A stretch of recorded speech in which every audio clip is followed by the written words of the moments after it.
Support for this episode of I Hear of Sherlock Everywhere is made possible by MX Publishing, with the largest catalog of new Sherlock Holmes books in the world. New novels, biographies, graphic novels, and short story collections about Sherlock Holmes. Find them online at mxpublishing.com. Also by Dan Andriacco Mysteries, featuring Sebastian McCabe and Jeff Cody. Their new second case book is out called Murderer's Row. You can find more information at danandriacco.com. And by the Wessex Press, the premier publisher of books about Sherlock Holmes and his world. Find them online at wessexpress.com. I Hear of Sherlock Everywhere, episode 204, Frederic Dorr Steele. I hear of Sherlock everywhere since you became a chronicler.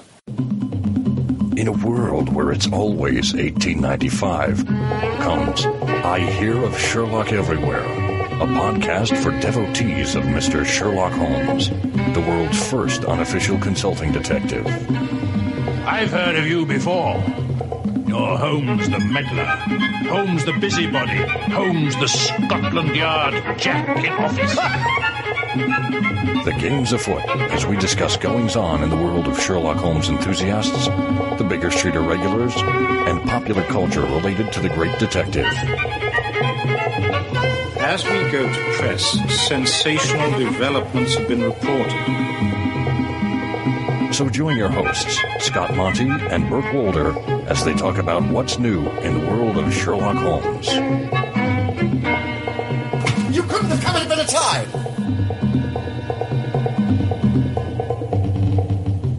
Well, hello and welcome to I Hear of Sherlock Everywhere, the first podcast for Sherlock Holmes devotees where it's always 1895. I'm Scott Monty. I'm Burt Wolder. Are you all drawn up to the microphone here, Burt, and ready to go? I'm also partially erased near the microphone, and I'm looking for my left knee, actually. You look like a wash has come over you. No, I'm just dripping with watercolor. Well, as you can tell, we are turning our attention to the world of art, very specifically toward one of the early illustrators of Sherlock Holmes, Frederic Dorr Steele. Stay tuned for a panel of guests that we have with us.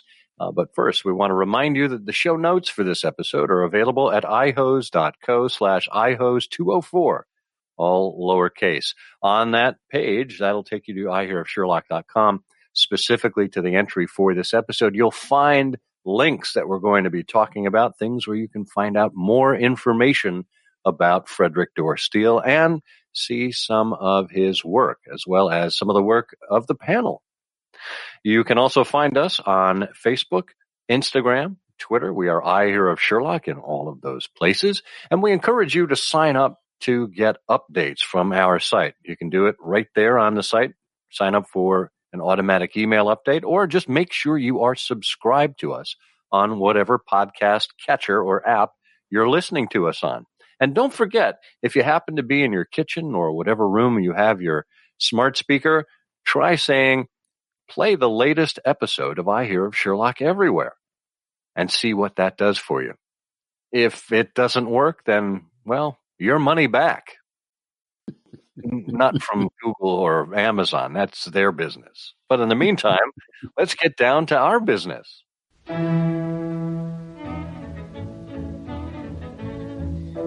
Well, as Scott says, today we are going to be talking about the great American illustrator Frederic Dorr Steele, and you will learn a lot from our guests. Let me introduce them quickly. Andrew Malec joins us today. Andrew is a law librarian in Minneapolis. He was invested in the Baker Street Irregulars as the strange old book collector. In 1986, he was a graduate student in the University of Minnesota Library School when they were building up their Sherlock Holmes collection, and he became interested in Steele and was delighted when the artist's children donated many more materials back in the 1980s. He's written extensively about Frederic Dorr Steele and will return to his FDS studies and write more in the future. Harrison Hunt, Terry Hunt, was a museum curator in Nassau County, Long Island, when he became fascinated with Christopher Morley and his circle. Morley's writer's cabin, the Knothole, was one of the sites that Terry supervised. He's an active Sherlockian and a member of several science societies in the Northeast. And he and his wife, Linda, are the authors of Aboriginals, a volume of brief biographies about the earliest members of the Baker Street Irregulars. And Terry was invested in the Baker Street Irregulars as the Something Hunt in 2014. And we had Terry join us by audio for IHO's 78, I believe, when we covered the 125th birthday of Christopher Morley and the Hoboken Free State meeting in Long Island. So you can go back and check that out. And Linda Hunt is an archivist and research librarian who developed an interest in Christopher Morley while working with the Morley collections at the Bryant Library in Roslyn, Long Island. And that interest grew to include Chris's associates in the early years of the BSI, who Linda researched for Aboriginals. Andrew, Terry, and Linda, welcome to I Hear of Sherlock Everywhere. Thanks for having me. Oh, great to be here. Great to be here. Excellent. Well, why don't we just begin at the beginning, shall we? And we'll put the question to all three of you, where you first happened to encounter the character of Sherlock Holmes. Linda, why don't we start with you? Well, I admit I'm probably the traditional way. I was about maybe between 10 and 12, and I was home, I was sick, and there was an omnibus, and I just absolutely dug in, and that was my first encounter. And then I continued later in life to re-examine the stories. Any particular stories stand out to you from those early days? The Hound. Definitely the Hound. I'm not sure it would necessarily have been a positive way in the beginning, but I got braver, and then it was better. And you're okay now? I'm okay now. Good, yes. That's good. Andrew, how about you? When did you encounter Sherlock Holmes for the first time that you can recall? Well, I wasn't as precocious as Linda. I was about 15 or so. This was in the early 70s or so, when the Rathro and Bruce Universal films were being shown on so many local television stations. And I remember a guy across the street, a lifelong friend, although he subsequently denied memory of the event, he claims he suggested I start watching them, and I got hooked. And one fateful day, I remember that my dad had some Sherlock Holmes book down in the basement. I went down to look at it, and I had almost given up. I said, I'll try one more shelf. So amongst some old chemical engineering textbooks, because that's where it was, there it was. And I started reading the stories, and it took me about a year or so to get through the whole canon, but I was hooked ever since. That's great. Well, thank goodness your the recesses of your memory recalled that book being in the basement somewhere. Yeah, it's amazing, and in fact, I still have that book. It's totally battered, but somehow, even all these years later, it somehow only seems. It doesn't seem to count to ever read a Sherlock Holmes story in anything other than that old book. This is one of those old Garden City, things that came out about 1938 or whatever in red binding. So, and I've since acquired another copy or two of that particular edition, but it's not the same one as the one that I first read the canon in. It's not the same thing. How special those first books we happened to come across. I got mine from the town library, so it wasn't one that I still had in my collection. And boy, I wish I did. It wasn't a great edition, but it would have just been so nostalgic to have that. So, Terry, we don't want to leave you hanging. How did you first meet Sherlock Holmes?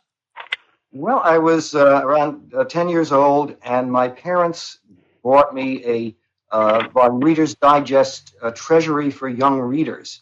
And there was not only the Speckled Band in there, but a brief biography of Conan Doyle and some story about Joseph Bell. So it caught my imagination.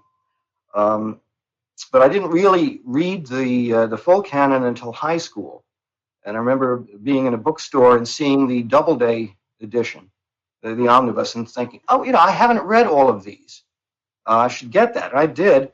I'm embarrassed now with my connection to Christopher Morley to say that I did see on the cover it said with an introduction by Christopher Morley, and thinking, at that time, well, who the heck is he, and why should I care what he said? I've learned better. Yeah, you certainly have. Andrew, with that Garden City publication, that red covered edition, and I think I have one of those. The stories are wonderful, and it's very sentimental. It's important to me sentimentally, but I don't think there are any illustrations in it, if I remember that. No, the Morley introduction was there because I think Garden City was one of the Doubleday imprints or something like that. So the Immortal Morley edition introduction was in there, but no illustrations. And in fact, and it was a pretty compact edition too.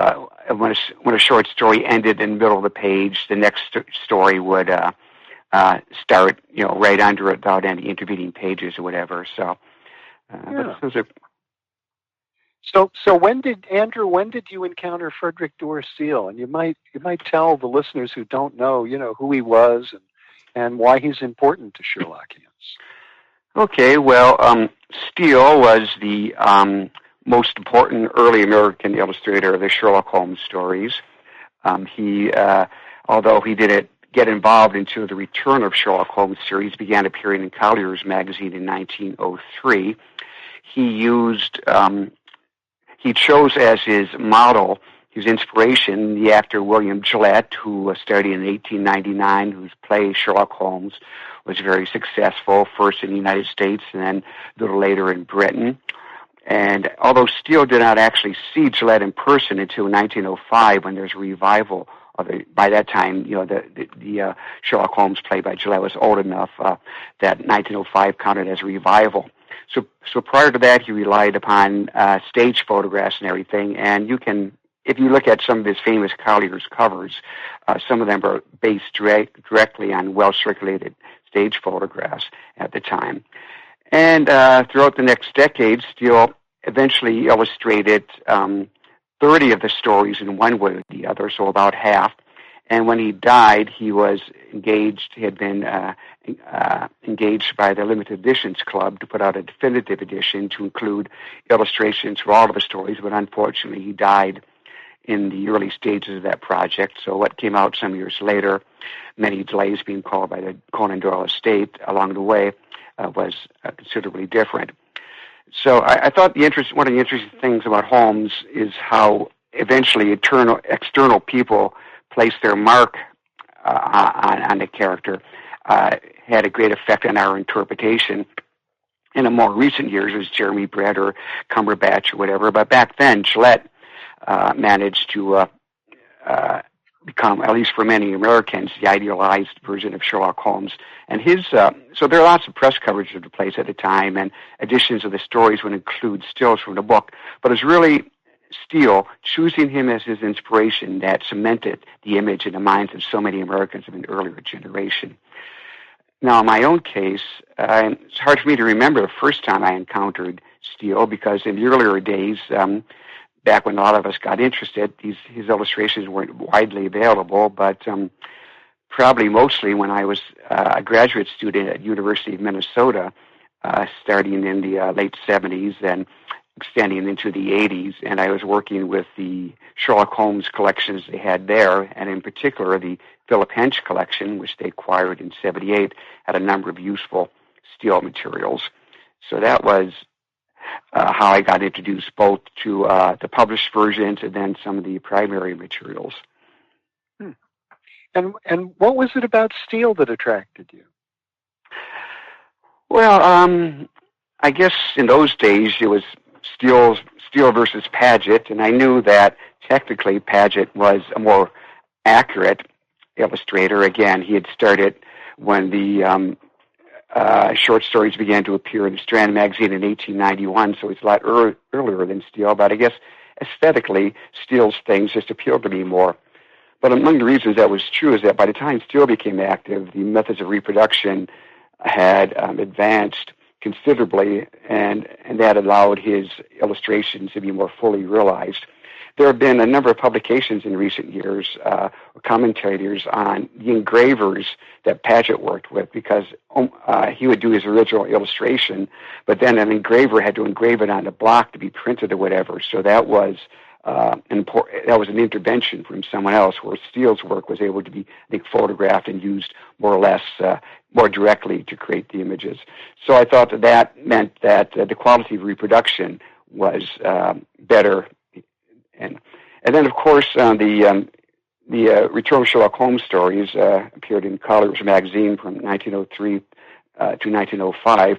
There are 13 of them, and Steele drew 11 covers for those, and some of those are particularly spectacular, and I think I've suggested that much of his reputation as a Sherlockian illustrator is based upon that initial body of work. There'd be interior illustrations in black and white in the with the stories themselves in a magazine, and a number of those are pretty good. But certainly the color covers were the best of all. Yeah, really, that was a bit of marketing genius from the folks at Collier's, because during the phase of the return of Sherlock Holmes, this was the set of stories when both Paget and Steele were both illustrating. Paget, of course, died shortly after the return was completed, and obviously that's when Freddie picked it up. But the Strand magazine, the cover of the Strand back in those days, every issue was the same. It was that wonderful, kind of ink sketch looking down the Strand. And Collier's basically used the cover to promote its most prominent feature inside. And that gave Steele a wonderful opportunity to shine. It's really interesting that something fundamental that to this day is not known is why Steele was given this particular assignment. And again, when I began my own research on Steele, obviously I was reading everything I could find, and no one knew. The most we know is that he had come to New York at the age of 16 in 1889 to pursue a career as an illustrator and an artist. He had paid his dues, and then some of his work for a Irish writer named Seamus McManus in Scribner's magazine had caught the eye of Richard Harding Davis, who suggested him as the artist for his novella In the Fog that appeared in Collier's. And I remember long ago Peter Blau told me that he would sometimes show illustrations to people for In the Fog and suggest that they actually came from a Sherlock Holmes story, and challenging them to know to identify which one it was.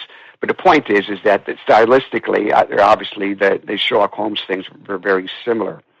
So it was so really in a way we have Richard Harding Davis to thank for and earlier the Irish writer Seamus McManus to thank for Steele getting the job. But again, there's no indication. I have never found any documentation indicating precisely why he got the offer.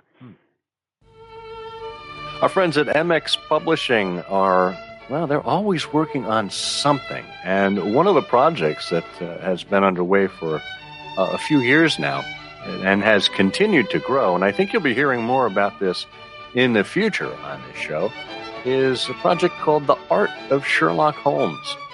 We know that Holmes himself said that art in the blood is liable to take the strangest of forms. Well, The Art of Sherlock Holmes is, it's an experience. It's not just a publication. And certainly you can buy the books, but there are also many other items that accompany it, as you would imagine, with Sherlockian art. So, Burt, what is The Art of Sherlock Holmes anyway? It's a tribute to creativity in the visual arts. What they've done here is really clever, taking 56 stories and producing 56 pieces of art. And so there are many ways to interact with this. There's an edition, there are large hardcover coffee table presentation volumes. And in fact, there are 4 editions. There's a West Palm Beach, a USA, a Global 1, and a Global 2 edition. And the first edition features artists from, obviously, West Palm Beach, Florida. Second edition features artists from all over the States. And the third, fourth, and future editions feature global artists. And this is something that has been conceived and curated by Phil Growick, who is himself a renowned Holmes author. And you can view all of these artworks online in the Art of Sherlock Holmes virtual gallery. We'll have a link to that in the show notes, and you can check out those prints in great detail. Go to mxpublishing.com. And Andrew, when you began because you mentioned, you were a graduate student in library science. So when you began researching, what did you find out about his background?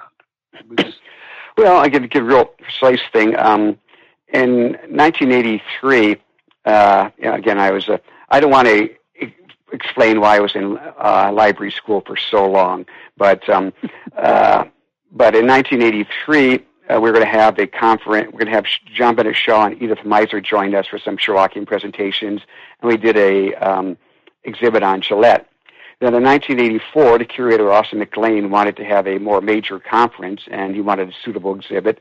So I started focusing on Frederic Dorr Steele, and I found out that virtually, even though discussions of his illustrations have been well covered by Walter Kleinfelter in the Sherlock Holmes in Portrait and Profile, and by James Montgomery in his study of pictures, there's virtually nothing known about his life in general. There'd be paragraphs here and there. Although he did write a couple of autobiographical things that I eventually was able to use, but I had to start doing original research. One real coup was that I managed to run down his son and 2 daughters, all of whom were elderly at the time, and now at last all deceased. But and again, Ron DeWald is to be thanked here because he picked up a letter that Robert Steele had written to a newspaper commenting on a biography of Basil Rathbone, where it's pointed out that Rathbone was a Holmes for a particular generation, and Robert Steele wrote and say, yes, but an earlier generation it was Gillette, and my father did this. And I found his name in the Monrovia, California phone book, and I wrote to him, are you Robert Steele? And he said yes. And another major early encouragement was that it was known that the legendary collection of Grace Chandler Briggs's in St. Louis, his Steele materials had passed on to Dr. John Crotty, who died not too long ago. And I wrote to Dr. John Crotty, and he was receptive. He was helpful. So both of those really got me going. But otherwise, so I found out a lot of things from the family. I spent many hours in the dusty stacks of Walter Library at the University of Minnesota going through periodicals he was known to have appeared in. And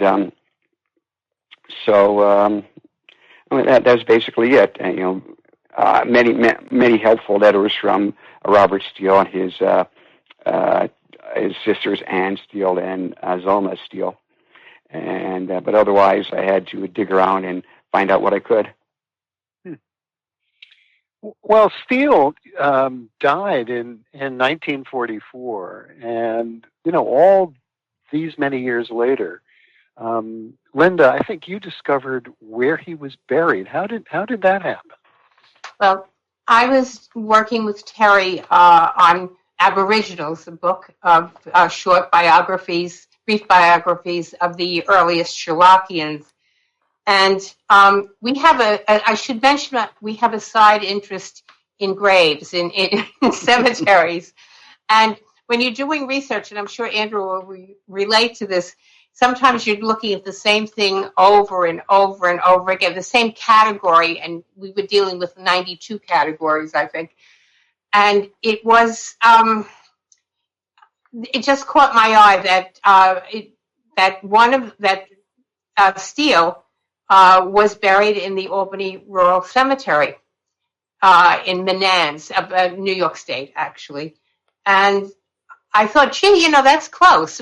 We live in upstate New York, and, that would be a good excursion for us one day. And as I was looking at the record and seeing how his cremains had come up from the city and come up to Albany Rural Cemetery, I thought, gee, I'd like to look into this because it seems like it would be great to know more about how he wound up there. So I did some research, certainly not the level that Andrew has, about Steele himself, and we managed a field trip, and we were able to ascertain that the grave was unmarked. And I'm an archivist and a librarian, and I'm a big believer in honoring your history by preserving it when you can, and marking it in some way. And I thought, gee, it would be really good to have that grave marked in some way for somebody who was so interested in giving other people pictures. Maybe we need to give a picture of him to the public. And that's the motivation behind it. Now, not too long ago, a similar project was mounted, or I should say a similar discovery was made about Vincent Starrett, another early, kind of grand figure in the Sherlockian movement. He was, as you know, a contemporary of Christopher Morley and Edgar Smith. He wrote 221B and The Private Life of Sherlock Holmes. You're just a giant in the Sherlockian field. And, a bookman and a journalist in the Chicago newspapers. And yet he didn't have a grave marker himself.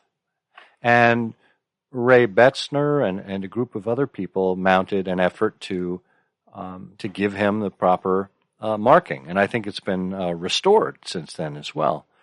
Can you talk about that as, perhaps something that may have spurred something on in this whole process? Well, that project was certainly an inspiration for us, and the success that they had in raising the funds and being able to come up with providing a lovely marker gave us some impetus. Well, and that was very much in mind when this group, the present company on this call, put out a call for support, financial support to make this happen. And of course, when you're doing a project like this, it's more than just getting a grave marker, isn't it? Can you talk a little bit about the fundraising process and how it went and what it actually goes to? Yeah, I can just kick off a little of that. And you're absolutely right. Ray was a real inspiration. In fact, when Linda and Terry sort of began communicating the information that Steele was in upstate New York in an unmarked grave, that was in January of 2019. And a group of us get together, annually during the BSI weekend to remember Freddie Steele and the importance of illustration. And that group became really the organizing committee. And in fact, I remember when we were thinking about how to get it off the ground, I got some advice from Ray, and I think his first sentence was, form a committee. So we got a group of people together that really helped focus it, and we set up we prepared some communication material around Steele, because this whole question of, why should I care about somebody who has been gone for so long, really needed some substance and support. And, we never talk about this, but it has to do with why illustrations really matter. There are people in the world who are primarily visual learners, and illustrations were kind of a breakthrough in the late 1890s, early 20th century in magazines. And they help people understand stories But more than that, they offer a space in the story to pause, to reflect on the meaning of what people have just read. And that was one of the lovely things that Frederic Dorr Steele did. He found the moments, that could be called out. And that was a real part of his engagement in the text. And it just seemed to be important to remember that. So we set up a GoFundMe page and raised very quickly in June of this year more than $6,000 from over 60 donors. And the response of the Sherlockian community was really lovely. But the Starrett precedent is a great example because Ray and his committee designed a lovely grave marker for Vincent Starrett, which looks like an open book and so on. Linda and Terry, what went into the stone design for Steele? Well, the first thing was we had to verify what space we had to work with, and there were a couple questions raised during the early process of how do you know where he is if there's no tombstone? But the office at Albany Rural Cemetery has detailed records, and they have a plot plan and interment record for every plot in the cemetery. So they were able to show us precisely where Frederic Dorr Steele's cremains were. And they were kind of at the edge of the family plot. So we had to find out from them what space, what the dimensions of a stone would be that they would permit, and also would it be allowable. And from the first time that we met with them, they were very supportive. And they said they would welcome having a stone put in. And they said exactly what the size allowance was. And they directed us to a couple of monument companies that they work with closely in the Albany area. So we paid a visit to one of those stonemasons and took some pictures of some sample stones and found out what he was able to do that would meet the cemetery's requirements.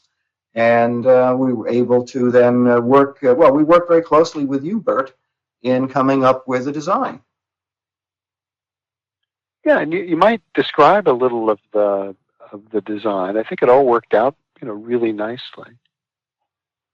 Well, the design involves a bust of it's flat, but it is a bust of a profile bust for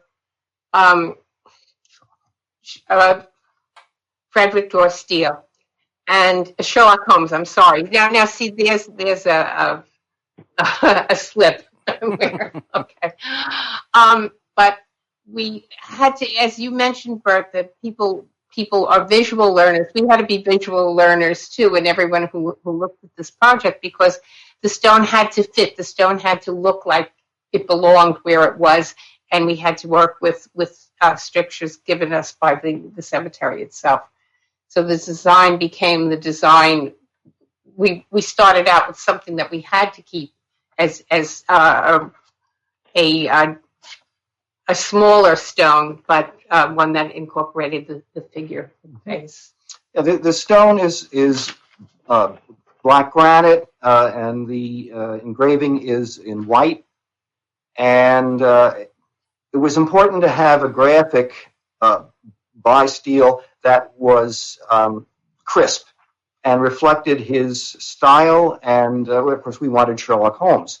So we looked at some other various possibilities, but we came up with a good, strong line drawing of Holmes in profile, and then we have Steele's names and dates, and the inscription: artist, illustrator, Sherlockian.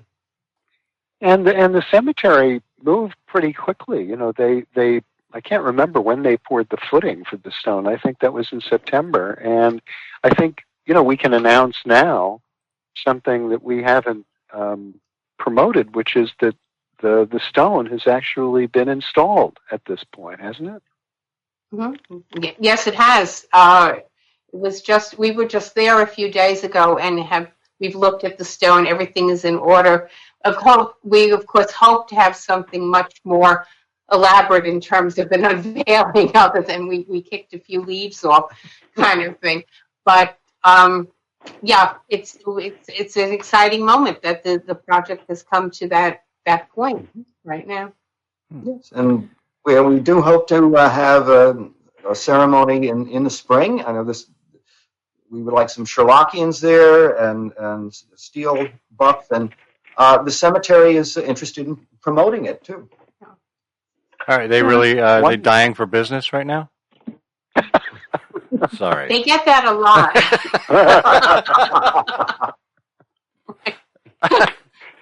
Well, I mean, anyone who is taking a road trip and happens to be in the Albany area can certainly stop by on their own, I would imagine, right? Mm-hmm. Yeah. It's the Albany Cemetery is part of the Albany Rural Cemetery movement, which comes in around the 1840s to 1860s. It's the heyday. And the idea is to allow people to come and be comfortable in the cemetery. So people came and had picnics. It was an outing kind of a day. And even today, when we've gone up to the cemetery, the present-day cemetery, we see people who are out walking their dogs, they're riding their bikes, they're jogging through. It's meant to be actually a peaceful, idyllic type of environment, I think. And beautifully landscaped. Yes, yeah. Many trees. What is it, 400 and something acres, Linda? Yeah, it is. Of course, mostly local residents, but the most famous is President Chester Arthur. Well, how fascinating. Many Civil War veterans, too. Yeah. And beautiful monuments. In addition to being a place with beautifully landscaped, the sculptures are quite impressive. Many of them. You go around and you can drive around or walk around, and it really is impressive artistically. They support a friends group, actually, and they do a number of programs on local residents, and they are very, very happy about Frederic Dorr Steele being mentioned, along with Zulma, his sister, who was also an artist, local artist in the in the Woodstock area. Well, we have talked again and again and again about Dan Andriacco, and it still doesn't seem like it's enough.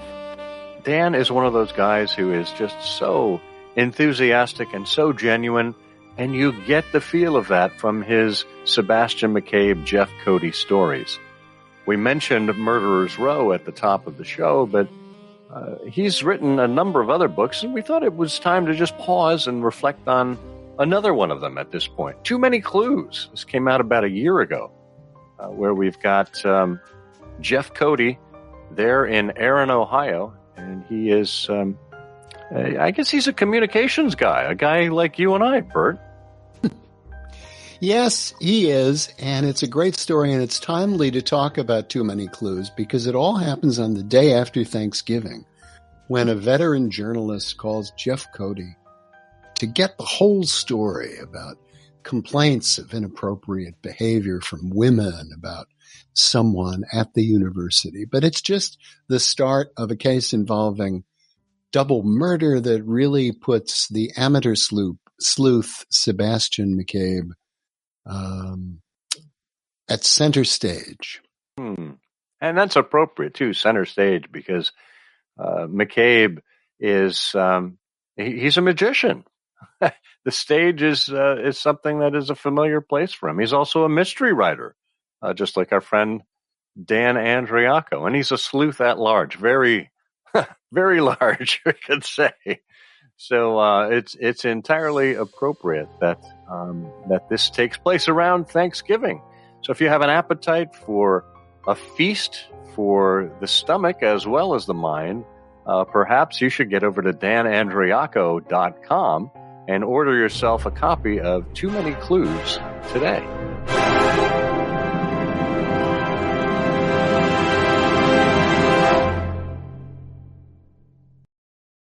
From its very beginnings here, the movement that you described, it's it just sounds wonderful and welcoming, and designed to bring people together. In terms of the personality of Frederic Dorr Steele, what we knew about him during his life, Andrew, what kind of a man was he? Was he gregarious? Was he a clubbable type? Did he have a wide circle of friends? Yes, I would say so. It's almost a pun, clubbable, one of the most important institutions in his life, and this is something that Burt and I shared an interest in, was his longtime membership in the Players Club in New York. Mm-hmm. And he made all kinds of contributions, including drawing illustrations from some of their famous annual revivals of classic plays. He edited their the Players Bulletin, and another thing of major importance to him was the community on Monhegan Island off the coast of Maine, which then, as even now, was a lobstering and artistic community, and he had many friends and acquaintances there. So I would say that, yes, he had very many friends, colleagues, whatever. Unfortunately, some of the best documentation exists for later in his life, by which time his career was in a decline, and he was naturally pretty depressed over it. But he was very, very witty. He's written some very amusing Sherlockian parodies, some of which have a lot of in-jokes, for example, involving members of the Players. So outsiders couldn't remember them all. But I would say, I guess I found his personality as reflected both in his own writings, some of his letters that I've seen, and the various reminiscences of his to be very, very, very, very attractive. And I think he was probably more, I don't know if the term salty is right, but he certainly wasn't bland. And so again, it's but again, everything I've seen or him written or heard about him has made him a very appealing character to me. Yeah. Now, Burt, from what you perhaps recollect in terms of Steele's interaction with the BSI, those early dinners, the early 1940s dinners, where they had Steele, he was actually a pretty good speaker, or at least a speaker that they welcomed, wasn't he? Oh, yeah. In fact, the interesting thing, and I suppose we'll talk about this in a minute, is that there's really much more to do. I mean, it's great that we've made this Zoom progress. I mean, over 4 months or so, getting a stone in place and looking forward to a ceremony. But there's a lot more to do around Freddie Steele, the age of illustration, the value of art and its connection to Sherlock Holmes. But he did leave behind a lot of happy memories, and after he died, and he also left behind an immense amount of work, by the way. We haven't even mentioned this, but his illustrations of plays in the 1930s began to appear in the International Herald Tribune. He was the first living American artist, to have work joining or submitted to or becoming part of the Library of Congress's Cabinet of American Illustration. But after he died, there was a exhibition of his work. And in fact, there had been an exhibition at the Society of Illustrators in 1902 or 1903, which had 6 of his illustrations. He was one of the first 40 members of the Society of Illustrators. But after he died, there was this exhibition in New York in the 40s, and Christopher Morley wrote a little paragraph where he said, we have very noisy dinners for the Baker Street irregulars, but there was always a special moment of silence, and that was when Freddie Steele, who was smiling in his quiet way, would rise to say a few words. And we had known and admired his skill since we were boys, and he had visualized and fixed for us the attitudes and look of Sherlock Holmes, and he was never too tired or too busy to join us. But on those occasions, his love of Sherlock Holmes was paramount, and we love and admire him. And he left behind, a great many friendships and a tremendous amount of goodwill. His friend Roland Kirby, who won the first Pulitzer Prize for editorial cartooning, said when Steele died, I'd never heard a cross word come from his lips, and it was a bit among the people who knew him really well, as if a light had gone out when he had passed. Wow. Well, so we should all be remembered like that, huh? Mm-hmm. Yeah. What a wonderful legacy. Well, yeah. Scott, if I may add to that, please.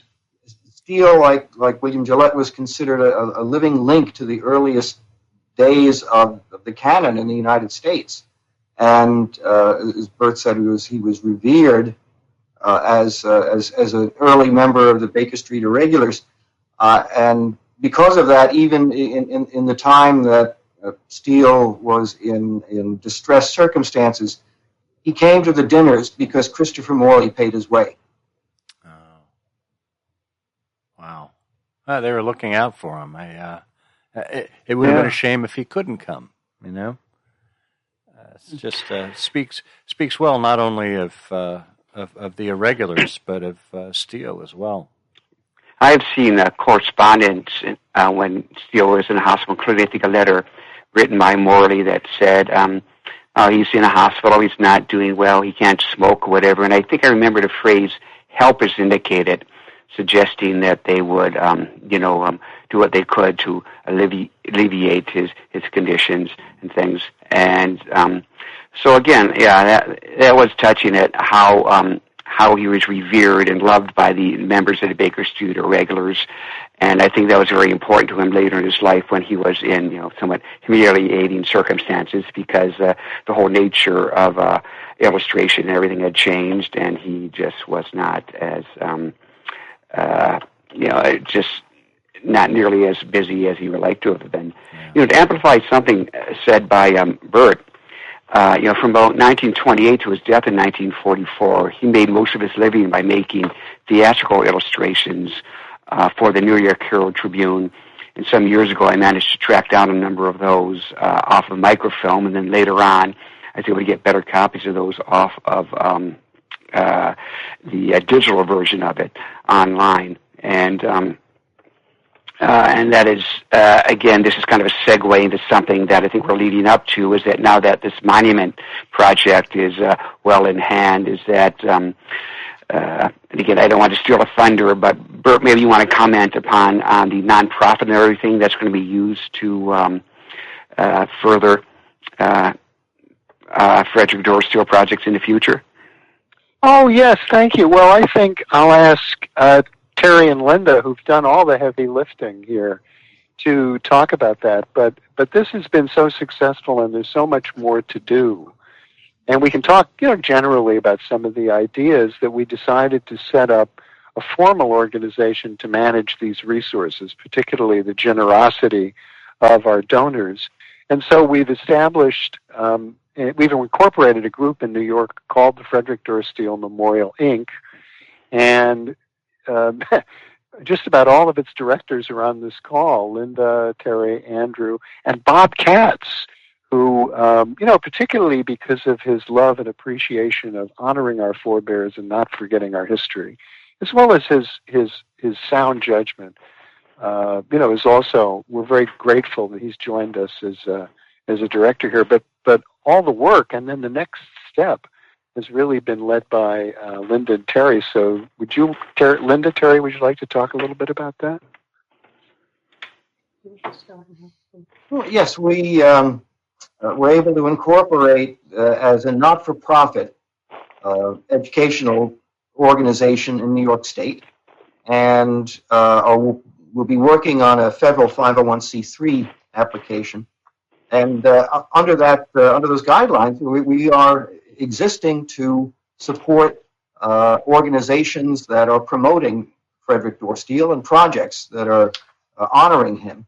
So we would be in a position to raise funds to help exhibits about him, organizations like the Society of Illustrators that commemorate him, libraries, Yes, we're also looking, the 501c3 that we're seeking will allow us to get, hopefully, some grant money in order to foster these projects with the libraries, with different internet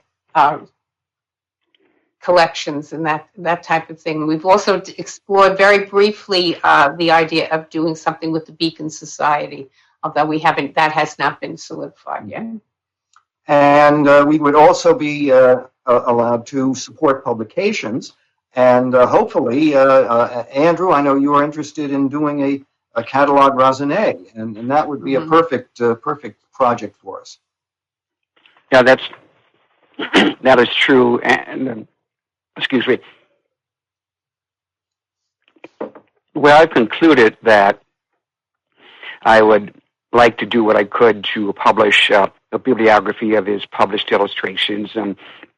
Most of them were in magazines, and most of his book illustrations had first appeared in the magazines, and also of his theatrical illustrations, and that the best host for something like that would be the internet. Something like that wouldn't make much sense if there wasn't a chance at least to see some of the illustrations, so that would involve various copyright and other issues. But I turned 65 not long ago. I'm planning to retire in a year or two, so I'm hoping that my declining years or whatever will not be devoted to writing a new edition of The Whole Art of Detection, but rather continuing with my still research. And I'm hoping that there could be some kind of internet host for that, and that and perhaps that the nonprofit would be able to support that in some way. Yeah, we are working on a website. So Frederic Dorr Steele, we bought the URL ftsteele.org, and we will have a website up, and that's just great. And we're very optimistic about the future. We've been talking about a lot of things, including these exhibitions, which could be at the Players, at the Society of Illustrators, about getting Steele inducted into the Hall of Fame at the Society of Illustrators, getting him considered for induction there, and so on. So there's much more to do. Oh, and obviously the 501c3 status will give us the opportunity for people who donate to future initiatives, tax-deductible status on their donations. So that's will be very convenient.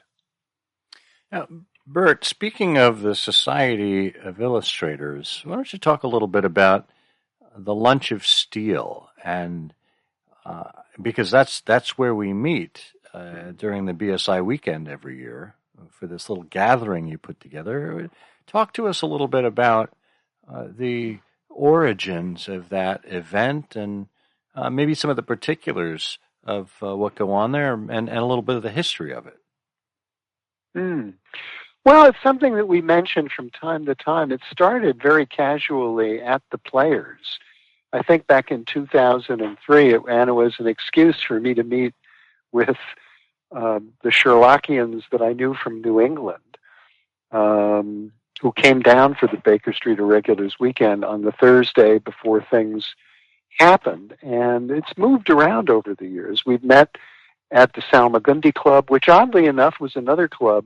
So we started at the Players, and it began to honor Frederic Dorr Steele because we would have a very informal lunch in the room where in the grill room, which has, among other things, many of his illustrations on the wall, including a Sherlockian illustration, but also the billiard table. And he was the chairman of the pool committee, which was a big deal in the 1920s and 30s and 40s at the Players.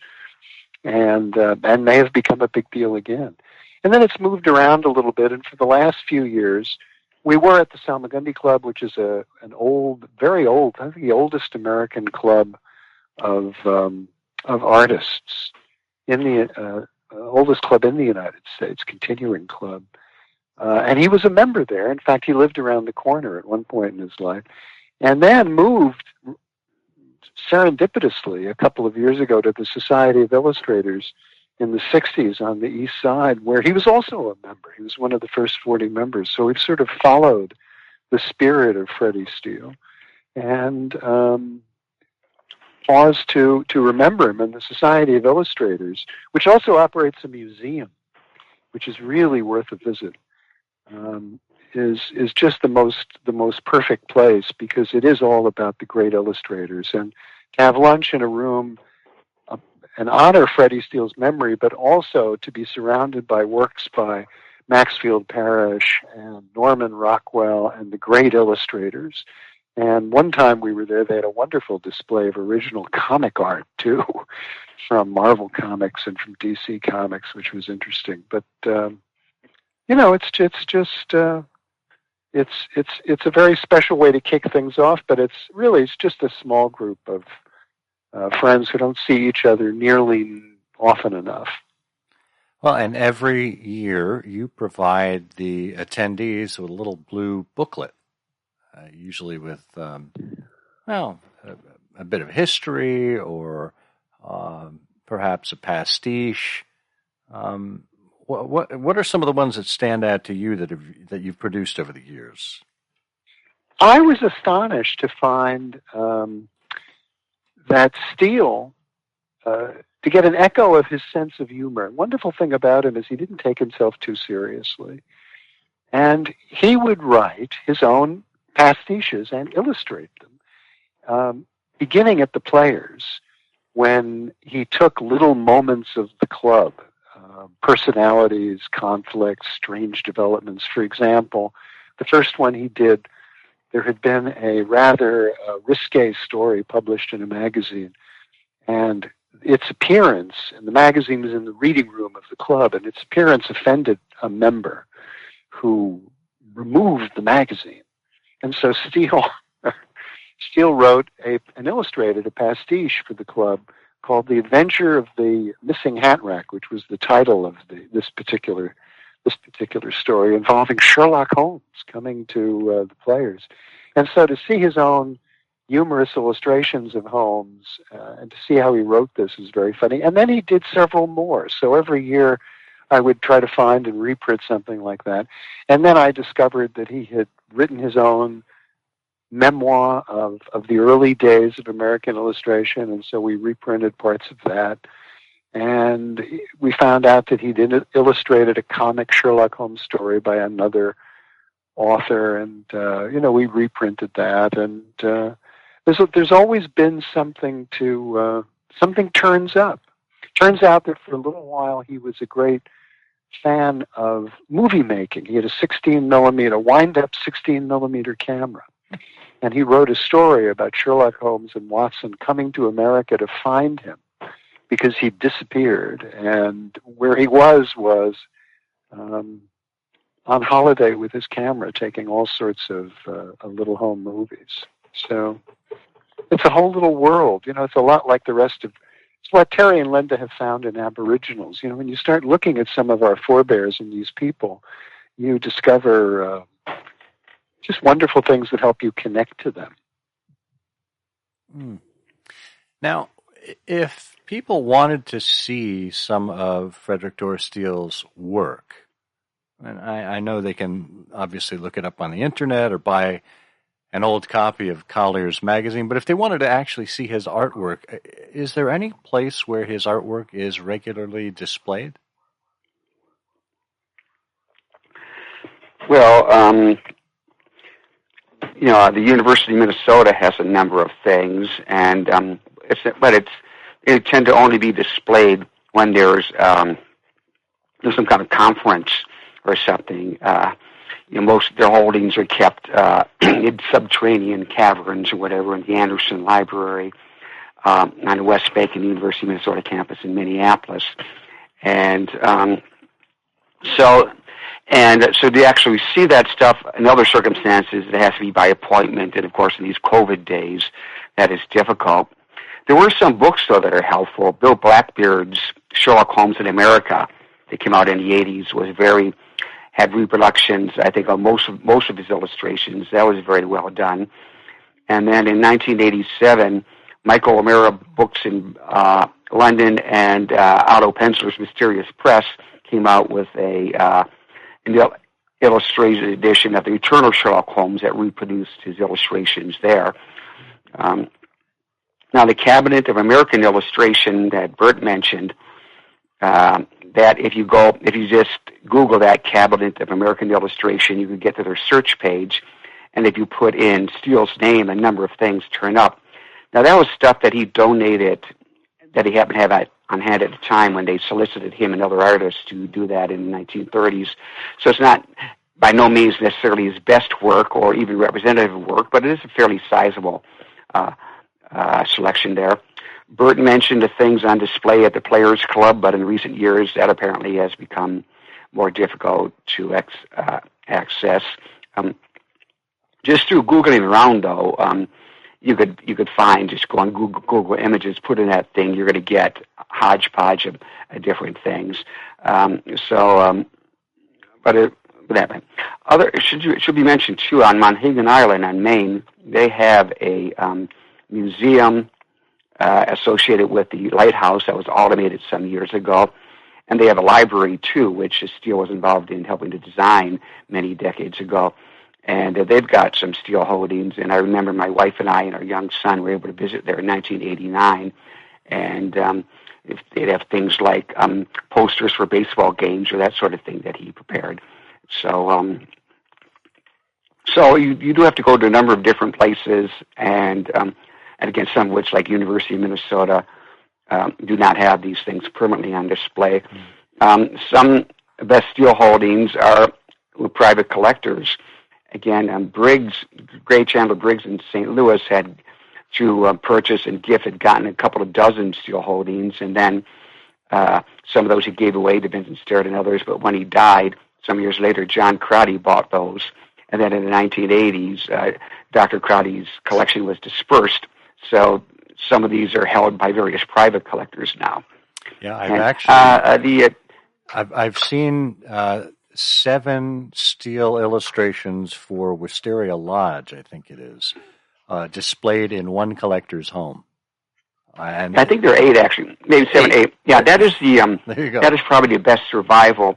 And I think that's the only place where you could find all of the illustrations for one story in the same place. That is. And then among the ones that survived, I think the illustrations for his last bow, which weren't as spectacular as the one for Wisteria Lodge, those were all of those were still extant in part of the Crotty collection, but they were dispersed. One of them happily did end up at the University of Minnesota,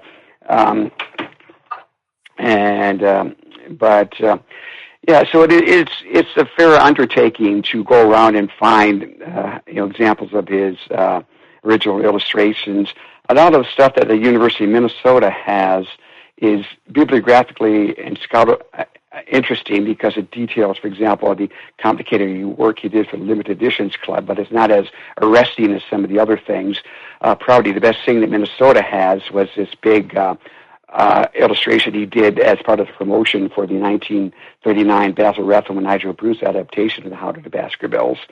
And that was acquired by Philip Hench and from the dealer Lou Feldman, who managed to find 2 pages from the manuscript, 2 contiguous pages from the manuscript of the Hound of the Baskervilles, which were depicted in that scene, and he sold them as a framed thing. And they've since... And as arresting as it is to look at, it was wisely taken apart because they had to make sure to preserve, for archival purposes, they had to make sure that the materials could be preserved better than they could be when they were in this screen and everything, which is in this frame rather. That was probably acidic or whatever. So yeah, well, with any luck, the work of all of you in memorializing Frederic Dorr Steele and making his memory continue to live in the public domain, both digitally as well as in person, will prompt some people along the way to seek out some of these pieces. And who knows, perhaps someday we'll see another Frederic Dorr Steele exhibition mounted with any luck. So, Andrew, Linda, Terry, thank you so much for sharing your stories and your memories here on I Hear of Sherlock Everywhere. Thank you very much for having me. Burt, Scott, thank you. Yes, thank you so much.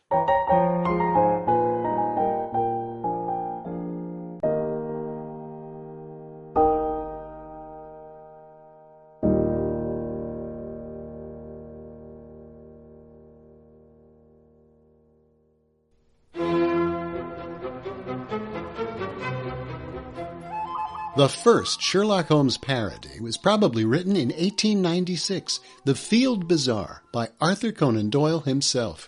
He knew laughing was good for you. That's why the Wessex Press continues the tradition with The True Adventures of Sherlock Holmes by Terence Faherty. It's a rare collection of Watson's early first drafts of the cases of Sherlock Holmes that will show you the truth behind the engineer's thumb and the strange insanity of General Waxbutton. Learn the actual facts behind the adventure of the notorious parasol chaser, and astonish your friends when you tell them the man with the twisted lip actually struck it big as a part-time bustle fitter.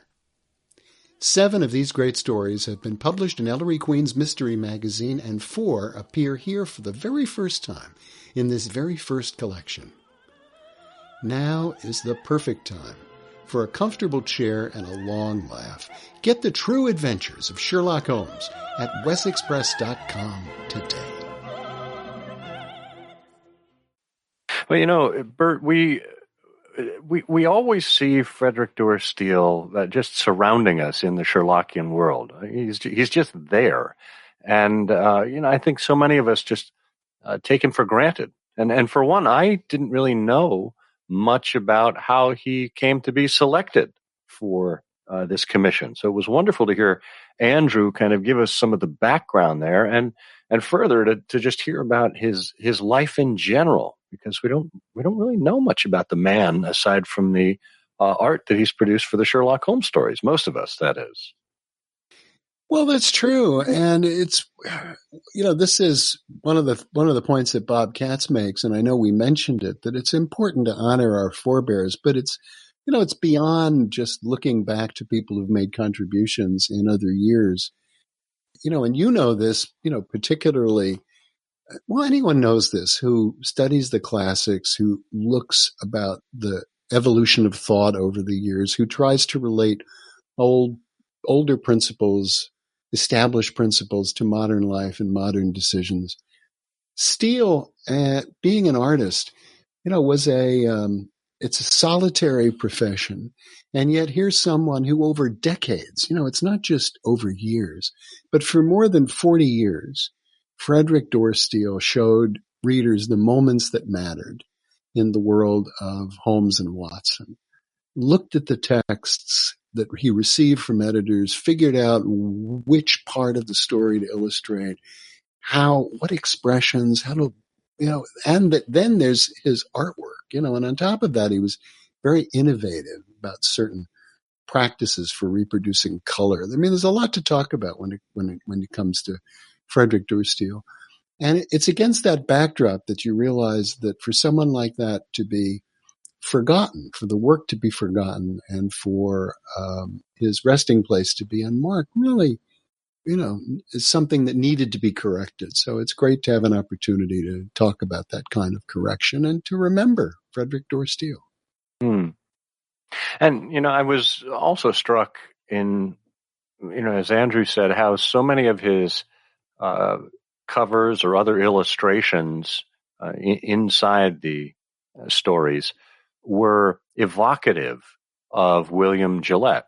I mean, we always knew that, Gillette was something of a model for Steele, but it made me wonder how these two icons converged in the early 1900s, and would Gillette and his visage have been as prominent without Steele backing it up with the illustrations to the story?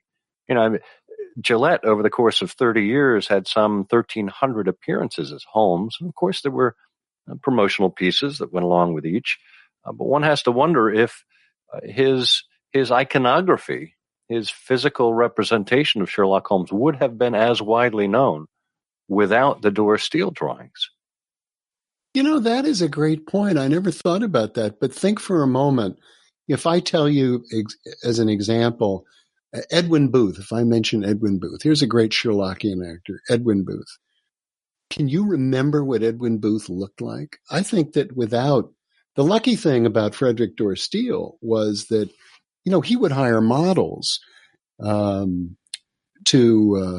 he would essentially put the scenes together and occasionally hire physical models who would pose for him so that he could, capture their representation. And he did find, I know from reading some of his memoirs, that he did find models who, had that sort of aspect that Gillette had. But I think that's a great point. Few people can remember or recognize or match the name Edwin Booth to an image in their minds. But today, if you ask people William Gillette, he is remembered as Sherlock Holmes. And would he be remembered at all without the Dorr Steele illustrations? But, the other thing, too, to just underscore is how important illustration was in those years, particularly, say, 1890, through the 1920s. And you can find it in Collier's. Collier's, there's a lot you could say about Collier's magazine, but the fact is when Steele's work started appearing in Collier's and those magnificent covers, he was in a publication that regularly employed people like Charles Dana Gibson, whom we know today as the creator of the Gibson Girl, artists like Maxfield Parrish, Frederick Remington, J.C. Lanedecker. And if you Google any of these people, you will see images that are absolutely representative of that age and era and of great style. And it's in that stable that Frederic Dorr Steele comes and produces these color covers and these years and years of illustrations.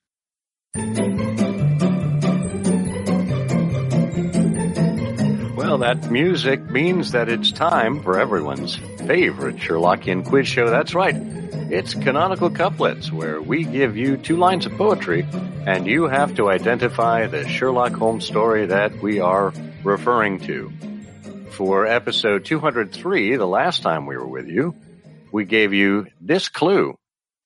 The box of bricks suggested that the case was quite involved. This puzzle required an ounce of shag and cushions to resolve. Burt, do you know the name of the Sherlock Holmes story we're talking about? Yes, I do. That was the Christmas story about the handyman who froze to death. That was The Blue Carpenter.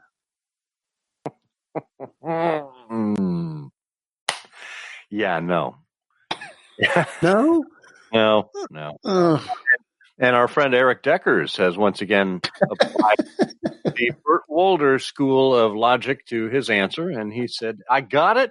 This was the story of the handsome cab driver who urged his horses onward with a leather rope tied to his gun. That's the man with the pistol whip. Oh, good guess, as always, Eric. Well, no, this time we're going to go with the man with the twisted lip. Yes, Eric was close. He has the rhyme and the cadence down. Yeah, but he was not even as close as you, Burt. Oh, wow. Well, let's haul out the big prize wheel and give it a big spin as it goes around here. You see it slowing down and gradually resting on number 28. Number 28. And that means our winner is Meredith Kelly. Meredith, congratulations to you. We will be in touch and be giving you a chance to win. Well, not a chance. You actually did win the prize from our Sherlockian vault. So stay tuned. Well, this time around, we have another prize. I don't know if we have an original Frederic Dorr Steele laying around in the vaults this time, Burt. Well, I have one that I just finished yesterday. I think we will do something as related as we can to the topic at hand here. And hopefully folks will enjoy whatever prize it is that we give you for this week's clue. £4 a week when business was slow was more than worth the Fleet Street show. If you know the answer to this canonical couplet, put it in an email addressed to comment@ihearofsherlock.com with canonical couplet in the subject line. If you are among the correct answers and we choose your name at random, you win. Good luck. All right. Well, just a little bit of housekeeping here as we finish up, Burt. We had talked privately in recent days about switching things up at Patreon. And we have a number of people that are making it possible for us to meet our obligations with respect to transcripts. We are committed to making these shows available to everyone, whether they can hear the show or not, and that goes into making transcripts available. And to do so, we need donations of at least $125 per episode. Well, we have typically priced our Patreon process, that is the system that we use to collect gifts and donations, on a per episode basis. Well, we're going to be shifting that over in 2021 to a monthly donation instead. And we're going to lower the bar. I think it was a minimum of $1 per episode that we were talking about for our current setup. Well, we're going to move that, I think, over to a minimum of $1 a month. So we want to encourage more people to join as patrons without as big of a financial hit to them. In the short term, this may shift our finances a little bit because I think we'll see it halved just in terms of going from 2 episodes a month to a monthly cadence of donations. But hopefully we'll make up for that in the number of patrons that we get. We're also going to be shifting the prizes that we offer, the thank you gifts that are related to those. So we're going to be tweaking that a little bit. So stay tuned and make sure you check out patreon.com/ihearofsherlock for more, or just hit that orange become a patron button on our site. That'll take you over to the page and you can read through it. We'll be letting you know as these changes go into effect, and we do appreciate what you do for us. And we're looking to bring more exclusive opportunities to people who are within our Patreon community. So stay tuned. Yeah, now just as in the interests of clarity here for our listeners, do our listeners need to do anything? No, they just have to keep listening, and if they want to become patrons, that's up to them. But we'll be announcing when more changes come about and any changes that you have to make as a result. But just stay put and encourage other people at this point. Excellent. All right. Well, I think we've done enough damage here for an episode. This, I guess, is the determined Scott Monty. And I am the completely fixated Burt Wolder. And together, we're determined and fixated to say the game's afoot. The game's afoot. You know, I'm afraid that in the pleasure of this conversation, I'm neglecting business of importance, which awaits me elsewhere. Thank you for listening. Please be sure to join us again for the next episode of I Hear of Sherlock Everywhere, the first podcast dedicated to Sherlock Holmes. Goodbye, and good luck, and believe me to be, my dear fellow, very sincerely yours, Sherlock Holmes.